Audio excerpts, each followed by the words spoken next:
নমস্কার বন্ধুরা, কেমন আছেন সবাই? আশা করি সবাই খুব ভালো আছেন। মাম্পি লাইফস্টাইল 2তে আপনাদের সবাইকে স্বাগত। তো এই যে সকালবেলায় রান্না বসিয়ে দিয়েছি তাড়াতাড়ি করে। উঠেছি সেই ভোর 4টের সময়। রেগুলারই উঠি, এটা কোনো নতুন কিছু নয় আর কি।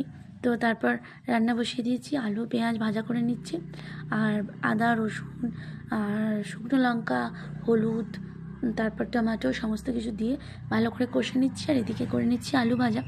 আজকে বাড়িতে কুটুম আসবে সেই জন্য আর কি। আর তারপর এই যে ঘুগনিটা হয়ে গেছে, এবার মুড়ি খাওয়া হবে। তো ডিম ভাজা হচ্ছে, পাঁপড় ভাজা, আর তারপর চপ নিয়ে এসেছে আমার ননদাই এসেছে। তো ওনারা এই চপ নিয়ে এসেছে। তো চলুন মুড়ি খেয়ে নিই, আর দেরি করবো না বেশি। মুড়ি খেতে খেতেই রান্না করব, নাহলে অনেক দেরি হয়ে যাবে। আমাদের আবার দেরি হলে চলবে না। তো তারপরে এই যে এখানে মাছ ভেজে নিচ্ছি। মাছ ভাজতে ভাজতেই একটা সমস্যা হয়ে গেছে। ইলিশ মাছ ভাজবো, তেল নেই। তো সর্ষের তেল শেষ হয়ে গেছে। আবার দোকানে গেলাম, তাই আর রান্নার ভিডিওটা পুরোটা ভালো করে দেখাতে পারলাম না। তো আজকে কী কী রান্না হয়েছে সেইগুলোই দেখুন। পটল ভাজা, আর হয়েছে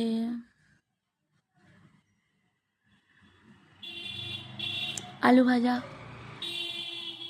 মাছের মাথা দিয়ে মুগের ডাল, ইলিশ মাছ ভাজা, সঙ্গে একটা পোনা মাছ ভাজাও আছে। আর হয়েছে বেশি কিছু আজকে হয়নি।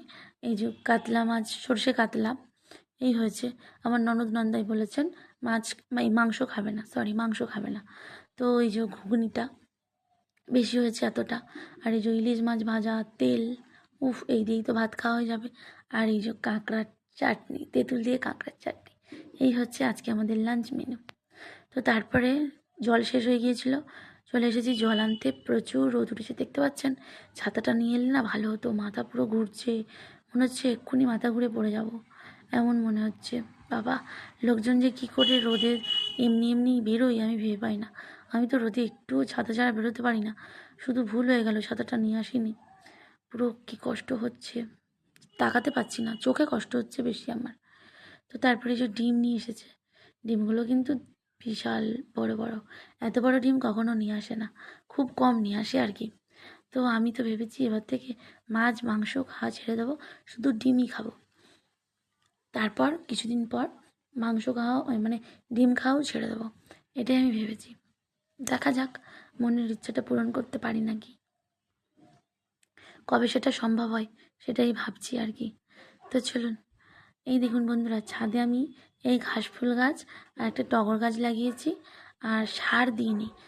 যত আনাজকোলা নিয়ে দিয়ে দিয়েছি, যাতে জৈব সার হয় আর কি।